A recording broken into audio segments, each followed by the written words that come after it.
Oliver Stone's movie U-Turn is here at 10 past midnight. First on 4, an exposé of America's brutal prisons. This film contains images and descriptions of violent and degrading treatment that may distress some viewers. It also contains some strong language.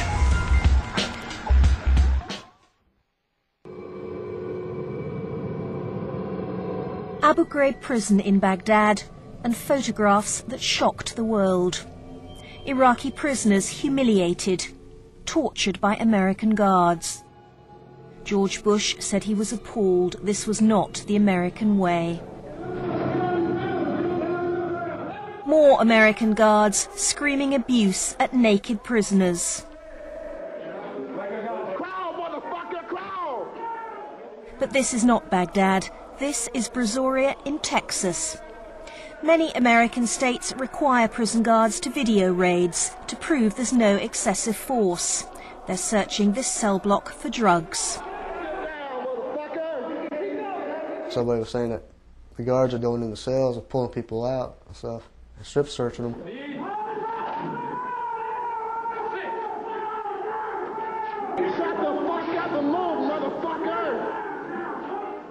One of my clients, he has a broken ankle, and he's really not able to crawl, so they're dragging him.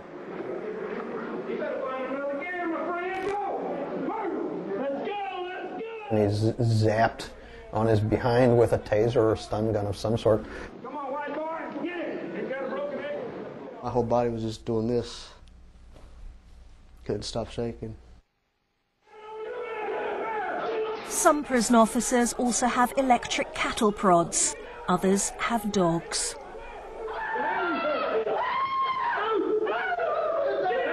This happened 9 years ago when George Bush was the governor of Texas. 2 officers were sent to prison themselves. Most inmates won compensation, including one man raped by a guard in a later incident. But then Brazoria was forgotten until last year.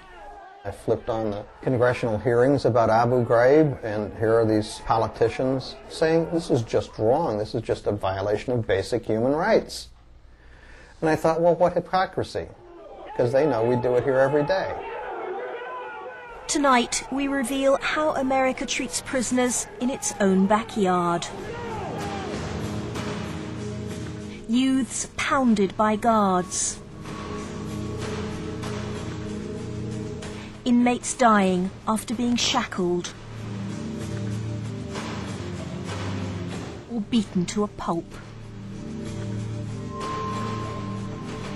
An ever-growing death toll in a hidden world of astonishing violence.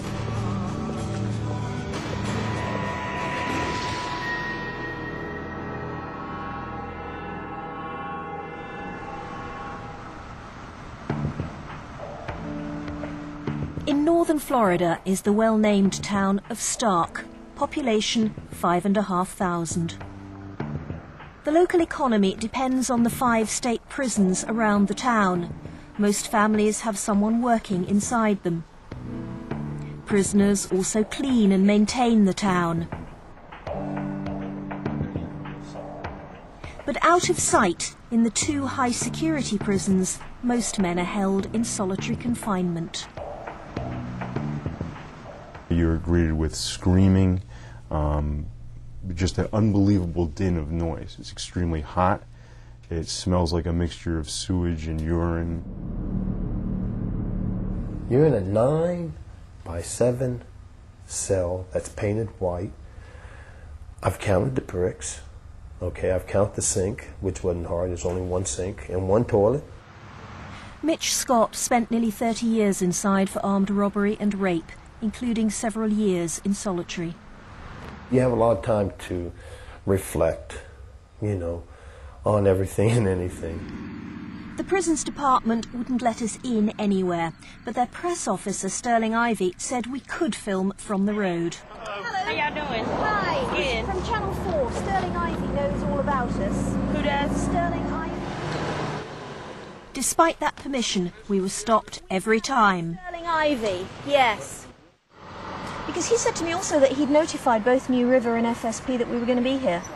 He probably did, but not right here. But even though they're blocking access, stories of ongoing abuse are still filtering out. One of the worst involves inmates hideously burnt by chemical sprays. The Department of Corrections has a comprehensive website. It lists every single prisoner, along with the offence and length of sentence. This is Sylvester Butler, a career burglar serving 8 years. But this photo was taken by his lawyer. Guards sprayed Butler in his cell with pepper and tear gas for banging on the door. Kurt Massey, doing 12 years for attempted murder. Prison report says he was sprayed for swearing at staff. And Jeremiah Thomas, an armed robber with a long history of mental illness. For refusing his medication, sprayed through the flap in the cell door. Nearly 24 men are now suing the prison authorities. They usually use large fire extinguisher-sized canisters of pepper spray, which then sticks to people's skin. We've had prisoners who have had second-degree chemical burns all over their body. It causes extreme pain. Officers always try to aim for people's faces and for people's genitals. Chemical agents are an effective way to control riots or subdue violent prisoners. The lawyers claim pepper is used maliciously and sadistically. The telltale signal is that they turn off the ventilation fans in the units. We've had prisoners who report that cardboard is shoved in the crack of the door to make sure that it's really airtight. These pictures came from the prison authorities themselves. When one cell is sprayed, the whole wing can suffer, including staff. A prison doctor told us his experience. He's anonymous, otherwise he'd be sacked. Gassing occurs certainly 2 or 3 times a week.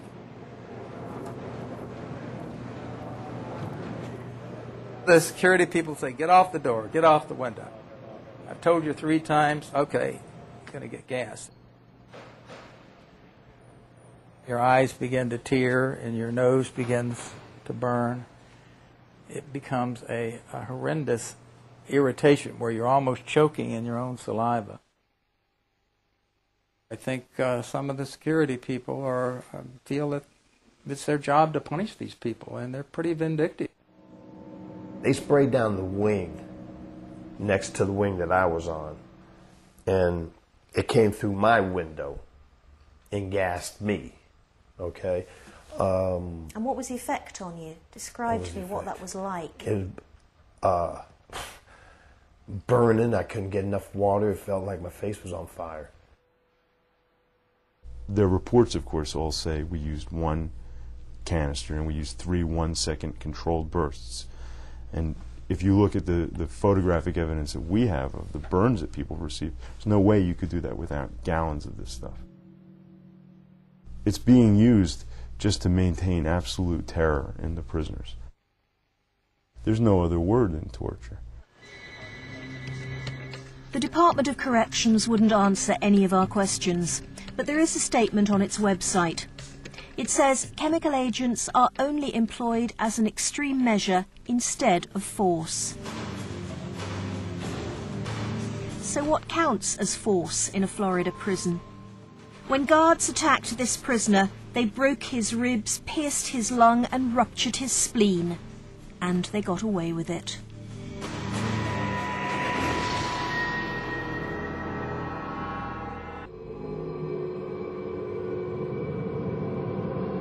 Surrounding the small Florida town of Stark are 5 state prisons.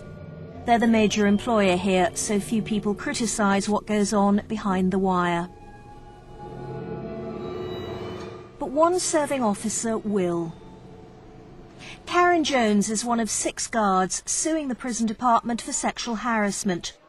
She's been shunned and threatened by colleagues, but she's determined to go on and expose staff attitudes to prisoners. Your ask belongs to the Florida Department of Corrections. You will do what we say do. You will sleep, you will eat, you will go to the bathroom, you'll take a shit. You are now property of the state of Florida. Don't forget that. That attitude means some officers believe they can get away with anything. From several insiders, including an anonymous prison doctor, we heard about straightforward brutality. They hear it from people over and over, the same sort of descriptions about just simply being taken into the bathroom or whatever and being beaten up by a particular correctional officer. I saw where the two inmates were handcuffed, and then one of them was brought out and told to stand up against the wall, slapped, punched in the head. He turned around. His face on both sides, because he turned his face to hit the wall, was red. His whole chest was red, you know? And what can you do? If an inmate were to go and say, I've just had my ribs broken, my nose broken, what happens? Is it covered up? Basically, yes. How? How do they cover it up? Oh, it's easy to cover it up. Cover it up by falsifying documents. What do you do? Well, somebody else did it to them. They'll put another inmate in confinement and said that he did it.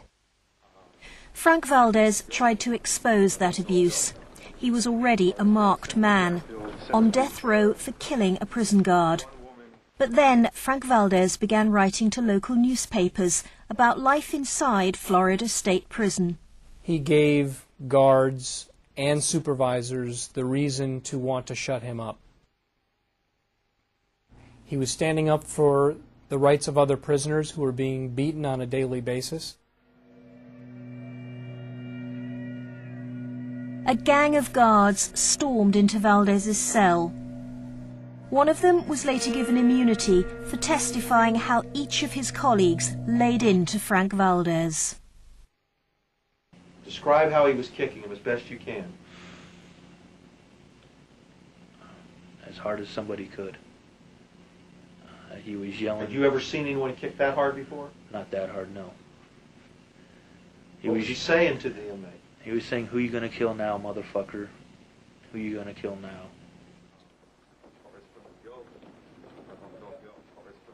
They beat him as bad as a man could be beaten. They stomped on his back and stomped on his front, breaking every rib but two in two different directions. His ribs were like splinters. The guards returned to beat Frank Valdez a second time.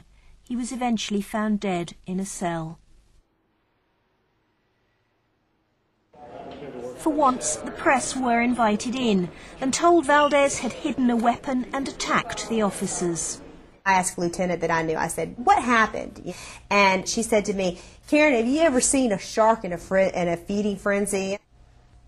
It just got out of hand. What was the talk among officers? Oh, it was panic. It was chaotic. It was, oh my God, what are we going to do? What are we going to do to protect these guys? Why? Because we're the good guys. I went along with the cover-up story. Were the reports false? Yes. Did everyone know the reports were false? Yes. If I knew he was going to die, I would have never.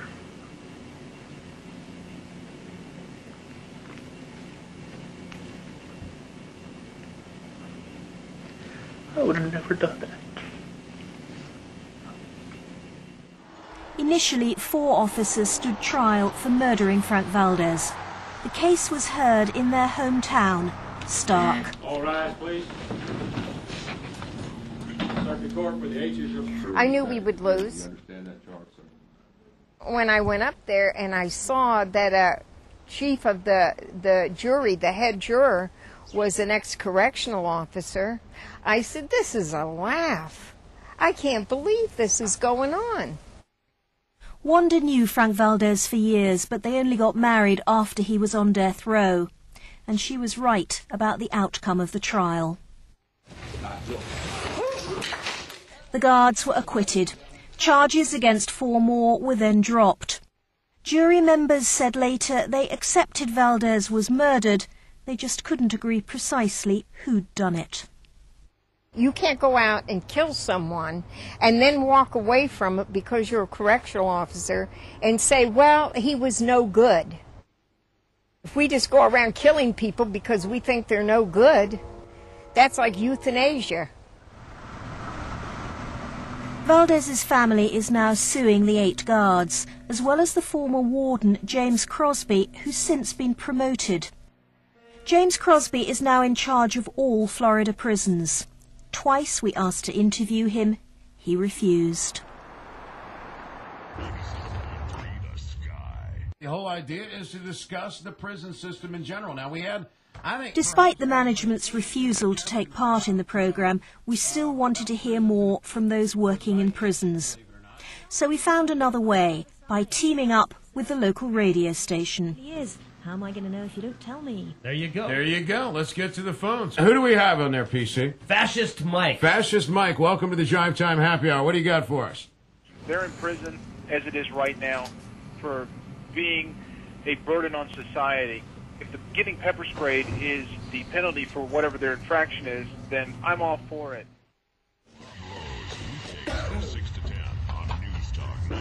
Across America, the issue of prisoners' rights is not a vote winner, and definitely not in this corner of Florida. But it certainly got people ringing in. Who's up, PC? Swamp Possum. Swamp Possum, what have you got for us today? I worked in the prison system for a lot of years. These people are not in prison because they missed Sunday school. I don't know what your beef is with pepper spray. Have you used it on inmates? You've used it yourself? Of course I have. What made you use it? What was the situation? The inmate was armed. Armed with what? A large piece of broken glass. Mm-hmm. And when you sprayed the inmate, you got out? I mean, the pepper spray worked? It did what it was supposed to do? Yes, it did. The latest figures show the use of chemical sprays in Florida State Prison rose almost 90% in 3 years. This is the heavy-duty end of the penal system. But across America, we discovered systematic abuse at every level. Get arrested in Phoenix, Arizona, and you'll end up here, a county jail run by the Sheriff's Department. It's a typical Friday night. Full house. Just as we arrive, 2 prisoners start fighting. Stop fighting! Stop fighting! The inmates are quickly buried under a mountain of officers. This jail is run by the man who revels in the title America's Toughest Sheriff. You should not be fighting. You know, you should not be resisting. I'm not going to have my officers assaulted. When these inmates try to assault my officers, we use as much force as necessary. But more than a dozen officers to pull a man out of a cell, fling him on the floor, jump in on top of him. Why? What difference whether you use 1 or 10? Doesn't make any difference. We're going to restrain that person. Another method is the chair. It's intended to stop prisoners hurting themselves or anyone else. This woman was brought in drunk. A mesh hood prevents her spitting. She's shackled hands and feet. Hey, where are you from? We're from British Television in London. British? Yeah. Hi. Okay, take a picture. Why were you in the chair? They say you were trying to cut yourself with a handcuff. Well, look here. You can put that on video, too. They'll keep her in there and do 15-minute observations and keep her in there for an extended amount of 6 hours. And then after the 6 hours, she has to come out. But at any time within that 6-hour period, if the nurse claims that she is safe or that she will not hurt herself anymore, she can come out of the chair after that. I'm thirsty. All I want is a cup of water. Okay, listen to me. I can give you water. Take the stick off my head. Okay, I take this off. Why do you have that? Because I spit on the floor.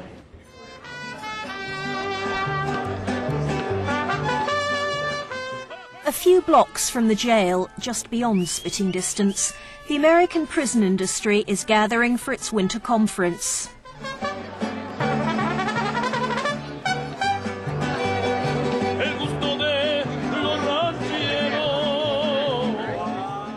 Over 300 manufacturers are displaying products, including several firms who make pepper spray. It's used throughout America. It comes in two styles. This is a horizontal, and there's another one that's a vertical. This one I would simply, if I were going to use it, I'd put it on a sling. Right. I can put it this way.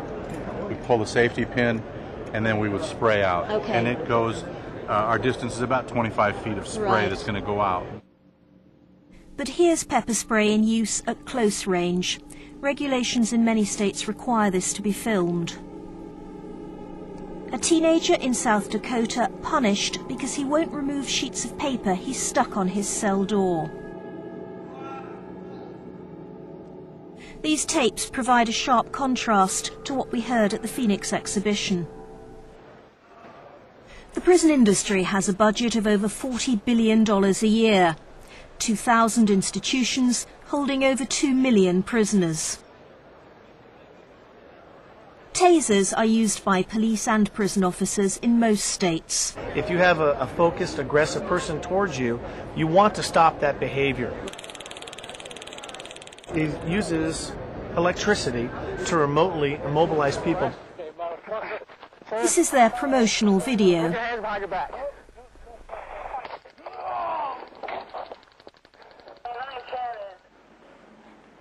But here's the taser as punishment.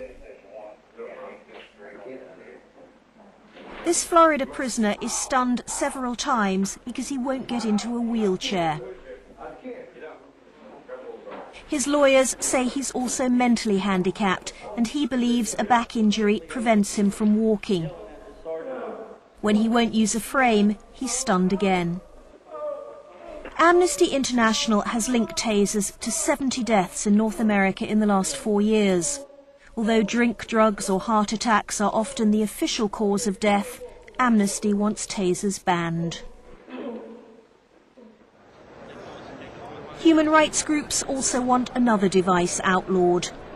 The same chair we saw in the county jail, graced here by a famous inmate. What this does is protect the prisoner, and it was made to protect the prisoner. It keeps the airway clear. Think about it, how many deaths it's eliminating. Plus, look how humane it is. If they were spread eagle on a bed, their backside is vulnerable. That's the sales pitch. Here's another glimpse of reality.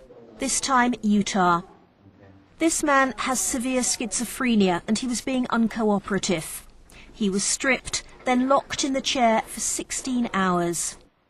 He was then released, but died soon after from a blood clot. We've identified more than 20 deaths in America in the last few years of prisoners who were restrained like this. As a result, some states have banned the chair. But not Arizona, even though 2 of the deaths have been in Phoenix, in Sheriff Arpaio's jails.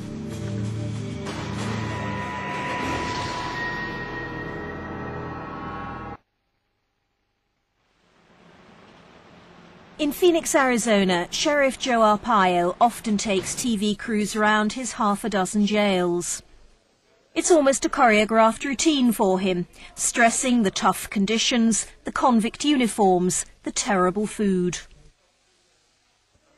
They know if they mess around, they're going to end up eating bread and water. The criminals are murderers. I'm sorry, alleged murderers. They haven't been convicted yet. The county jails hold those awaiting trial and those convicted of minor crimes.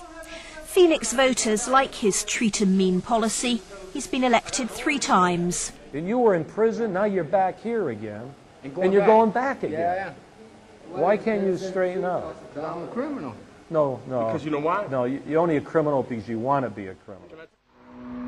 But strip away the showmanship of Sheriff Arpaio and you hit a far more brutal allegation.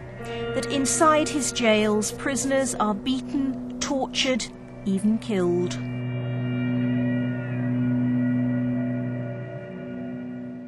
Charles Agster was mentally handicapped and a drug user. He weighed only 9 stone. 4 years ago, he was arrested in a late-night store for causing a nuisance. His parents assumed he'd just be held overnight in jail. The telephone rang, and it's the emergency room. And they said, well, your son is here, and he's very bad. We don't know if he's going to live through the night. The horror of Charles Agster's last hours is captured by cameras inside Madison Street Jail. He was dragged in like a suitcase. He was hogtied. A policeman was kicking him. Charles was struggling, so 9 jail staff force him into a restraint chair, still handcuffed.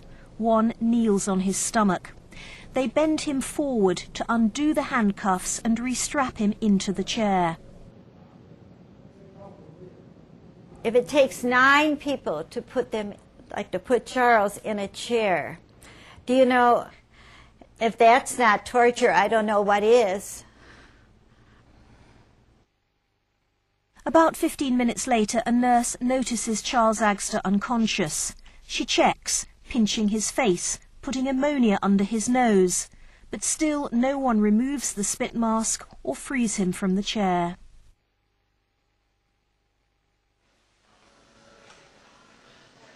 We found training documents from the sheriff's own department. These clearly warn prisoners must be uncuffed before going into the chair. Bending someone double can be one cause of what's known as positional asphyxia. Despite frantic efforts to resuscitate Charles Agster, he was already brain dead. His parents are now suing a defiant sheriff. You can see all the videos you want. Videos don't always tell the true story. But you're not denying that he's put in the chair with his hands handcuffed behind his back? I'm not familiar with all that as far as the handcuffs, but I'm telling you right now, we did nothing wrong. I don't like to lose anybody in jail, under any circumstances, but when you run a jail system or prison system, you're bound sometimes to have some deaths that occur. But Scott Norberg's death suggests no lessons have been learnt. 5 years earlier, he was dragged across the same jail, confused but not aggressive, and forced into the chair handcuffed. A towel was put over his mouth to stop him spitting. In a later video statement, an officer admitted she warned her colleague Scott Norberg was in difficulty. I told him that he was turning blue or purple. I don't think he was breathing, and he said, who gives a fuck? You say what? Who gives a fuck? And it's some sort of, he's still going to fight. Scott Norberg suffocated. The county's insurers paid his family over $8 million. There were no criminal charges. I'm not going to argue this case, it's over, but let me say this. If I did anything wrong on my officers, I would have been hung.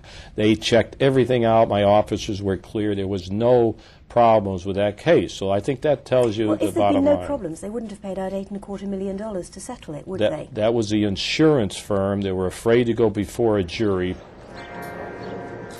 The sheriff's promise to make prison as grim as possible hasn't deterred the criminals. He put up Tent City as a cheap way of housing the rising numbers. The inmate population has doubled during his 12 years in office. You rather be in a Mexican prison? Absolutely. That's the worst prison jail in the world. You rather be there? I'd rather be there than here. We treat you worse than the Mexicans in Mexico? Yeah. That's pretty bad. Okay. The sheriff enjoys hearing inmates complain about conditions. He's less happy when it comes to allegations of brutality. Brian Crenshaw was registered blind. 2 years ago, he was serving 6 months because of a shoplifting offence. There was a message on the answer machine from the hospital stating that Brian was there and in very critical condition.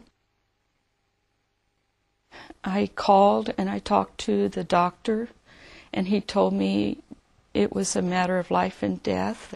He said that he had a perforated intestines, broken neck. Brian's mother discovered he'd been in a scuffle with officers at 10th City. He was then transferred to Madison Street Jail and held in solitary confinement.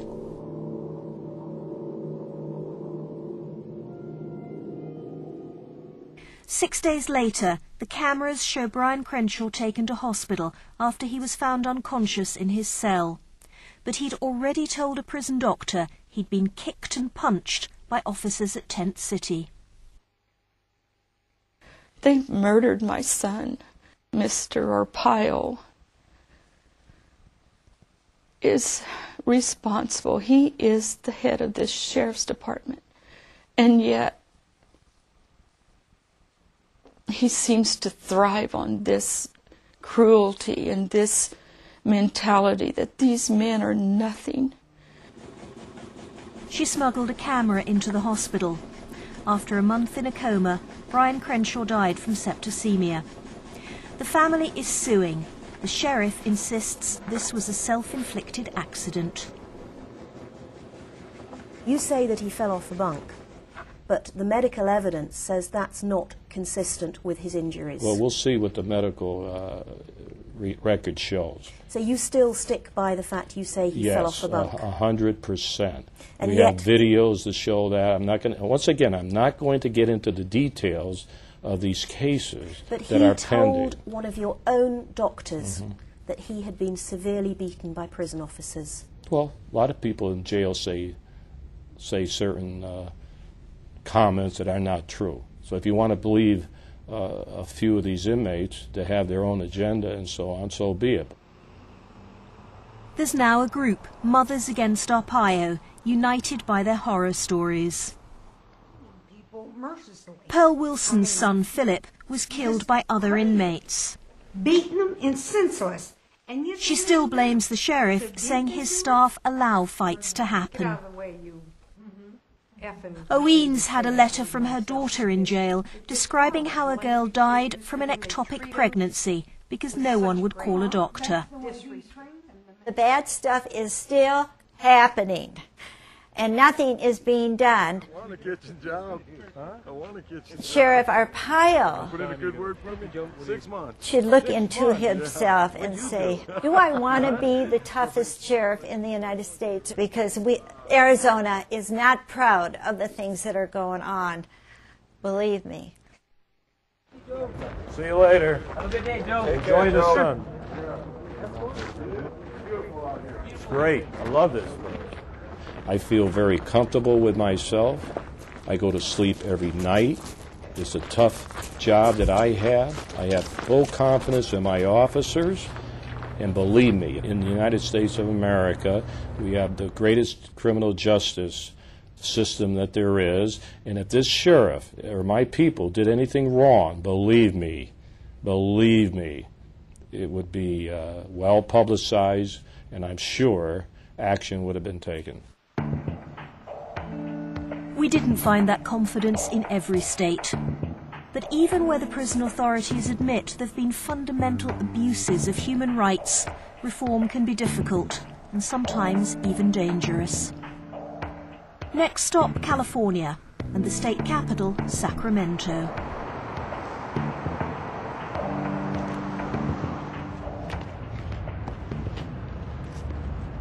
For my son, David. A vigil on the steps of the Senate building. My son, Michael. Relatives remember those who've suffered while locked up by the CYA, the California Youth Authority. My hope is that every institution that houses these children, yes, they are still children, we shut down. His son Darrell and cellmate Dion were found hanging at one of the 8 units run by the CYA. It's the first anniversary of their suicide. Shut it down! Shut it down! Shut it down! Shut it down! Shut it down! Shut it down! Shut it down! 40 miles away, this is the place they want shut down first, Chedurgian, known to everyone as Chad. We have conditions which border essentially on what I would define as torture. The youth system was already in crisis, facing lawsuits over appalling and inhumane treatment. But this was the final straw. In January of last year, 2 staff were caught on camera viciously attacking 2 young inmates. 4 other staff stood around and watched. I was appalled, sitting atop them and pummeling them over and over, some, 22, 28 times. It began with an argument in the office, but when one of the teenagers hit the staff member, this was his response. He was eventually pulled off, while a colleague aimed a pepper gun at the youth on the floor.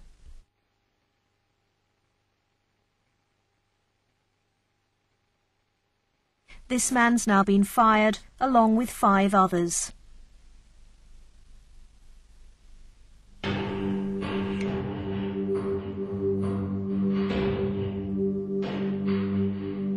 The Youth Authority has promised reform, but that means demolishing the deeply ingrained culture of so many American prisons, centred not on rehabilitation, but on punishment. I gotta have handcuffs and shackles on my waist and legs. When I go visit with my parents, I gotta wear shackles. My shackles don't come off no time I'm out my room. While I'm in my room, that's the only time my shackles come off. This is supposed to be for violent people, but I never had no violent acts. They said they were doing it for my safety. Sharif Vaughan spent 3 years locked up for burglary. He described one of the draconian rules inside. It's called a feeding position. You got to get on your stomach, and you put your hands behind your back, and you cross your legs, and almost like you're getting hog-tied. You know, and you got to get in that position every time a staff member comes in your room. Thanks. Do you want to go ahead? Sure. Barry Crisberg is an expert on juvenile justice. Even before the beatings, he'd suggested radical reforms, which are now slowly being introduced. I mean, if you put young men in a cage, they begin thinking themselves as somebody who ought to be in a cage. This is one of the harshest juvenile correctional settings I know of in the whole country. You'll come out for 1 hour exercise in a cage as big as a dog kennel. You'll get an hour program out there exercising and do push-ups or just sitting out there doing whatever. In the high security unit, youths were locked in their cells 23 hours a day. The reforms are reducing that to 21 hours. And they're still shackled for the short walk to the shower.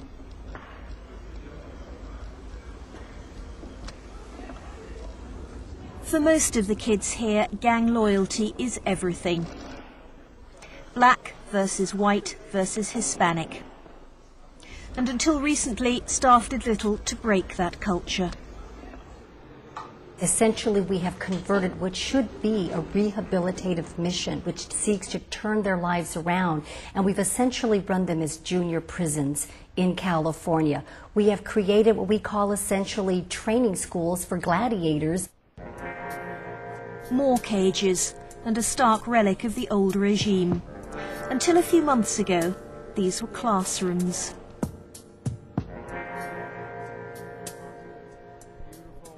They would be moved in shackles, brought in here, and then this is school. This would be a classroom. The teacher would hand books through the slot. Charlie Manson is not subject to this level of custody. So what, there would have been a chair in here? That's what would have been a chair, yes. 2 years ago, the Prison Officers Union made their own video about life inside. It revealed a lot about their attitudes. They may appear to be cages to some folks, but this is what the state will provide. This is the length that the state will go to try to educate these young men. But we do so much for these young people with the hopes that it helps. Views like that mean reform will be a slow uphill battle. and some campaigners believe the CYA is rotten to the core and should be scrapped. I think the brutality has become customary, and I think we've gotten so used to this as a way of operating. We've gone so far away from a concept of rehabilitation that the daily abuses, we're immune to them, not unlike the U.S. and Iraq. Changing the hardened, instinctive behaviour of staff is the biggest challenge for the CYA's new boss. Those few individuals that don't want to go along with the program, that want to violate policy, that want to use excessive force, that want to do the wrong thing, they are going to be extremely uncomfortable in this environment. If the officer's done wrong, we're going to go after him or her with vengeance. A riot at an adult prison, a violent, dangerous place. But on the final leg of our journey, we found some of the violence is actually encouraged by corrupt guards.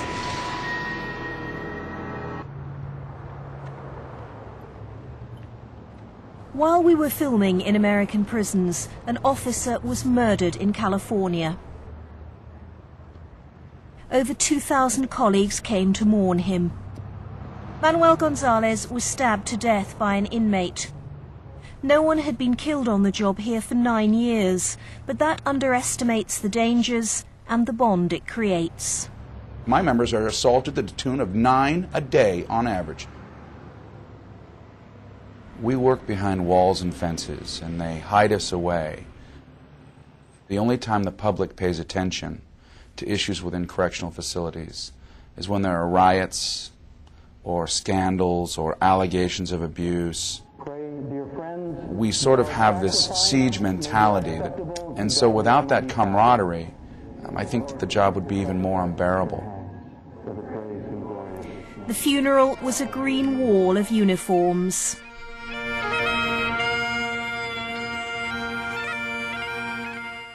In this tight-knit profession, officers back each other up no matter what, and breaking ranks is not tolerated. But that's exactly what Captain Doug Piper did. He worked at California's notoriously tough Folsom Prison. In April 2002, Doug Piper was on duty when he realized 2 rival gangs were being released into the yard together. He reacted at once. Put it down, right? Captain Piper wanted to close the yard, but his boss, an assistant warden, told him not yet. A full-scale riot erupted.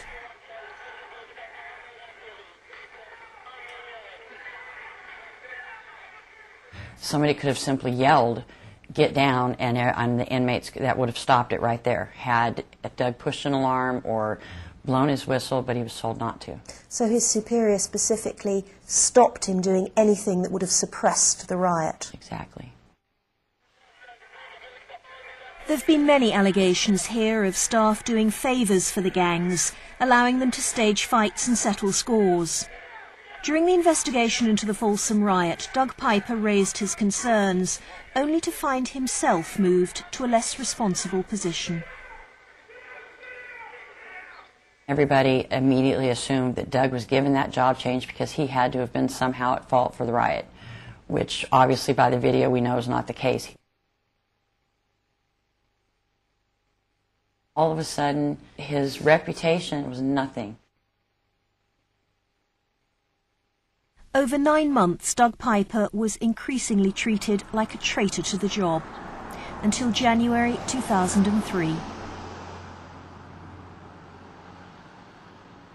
He didn't answer his cell phone, and I kept calling, and my daughter and I got home at 10 minutes to 5, and when I came driving down the street, his truck was parked in front of the house. When I opened the garage, he had evidently gone up just a couple blocks and came home and shot himself with a shotgun. Doug Piper left his family a letter. He asked for a proper investigation into the causes of the Folsom riot, and he said the job had killed him. I'm very sorry, but could not take the pain any longer. I know you'll never be able to forgive me for being selfish and weak, Please take care of each other, as I could not provide any longer. Never be weak like I have been, and stay strong, love, Dad.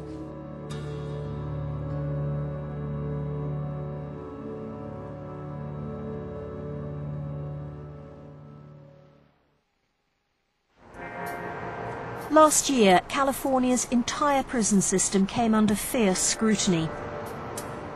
The state Senate began an inquiry into whether a code of silence was protecting corrupt officers and victimizing whistleblowers. California's prison system teeters on the brink of being declared bankrupt, not only in its policy, but in its morality, starting with top prison brass. Historically, the management's been weak. The unions and the gangs have controlled the prisons, and questioning that status quo is dangerous, even for politicians. There have been a couple of threats. The most recent one was essentially something which originated from inside the prison walls. Powder, supposedly trying to emulate anthrax, was sent to me in a letter basically telling me to back off. Others have also been threatened. Good afternoon, Mr. Vodicka. Officer Donald Vodicka testified about a secretive gang of guards who call themselves the Green Wall. They were above the law, basically. They used force on inmates. They beat up inmates. They planted evidence or weapons in cells. 4 years ago, Donald Vodicka was working in Salinas Valley Prison. Rumours of the Green Wall had circulated for years. He was asked to investigate and discovered the corruption ran deep. If an inmate was beaten up, presumably if he made a complaint there had to be some sort of investigation. It would be squashed at the management level. It wouldn't go any farther than that. It wouldn't go any farther than probably the supervisor of that yard. Donald Vodicka is now in hiding.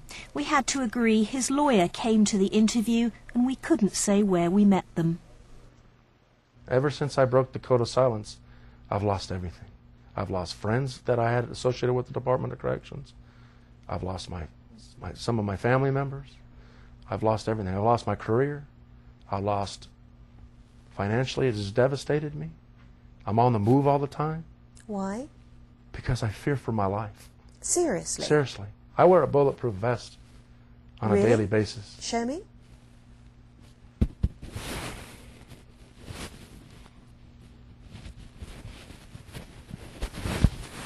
It's a bulletproof vest.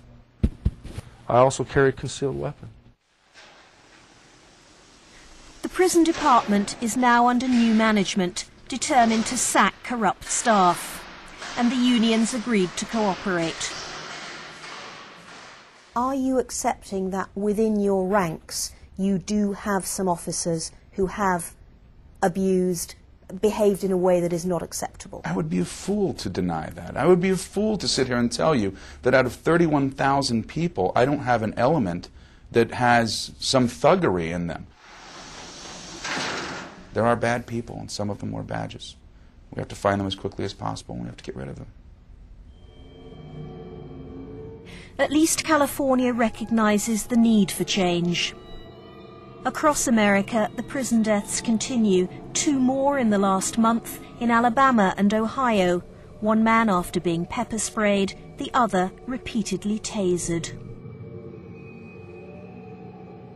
Once you know how America runs its prisons at home, then the obscene abuses at Abu Ghraib are no less shocking, just less surprising.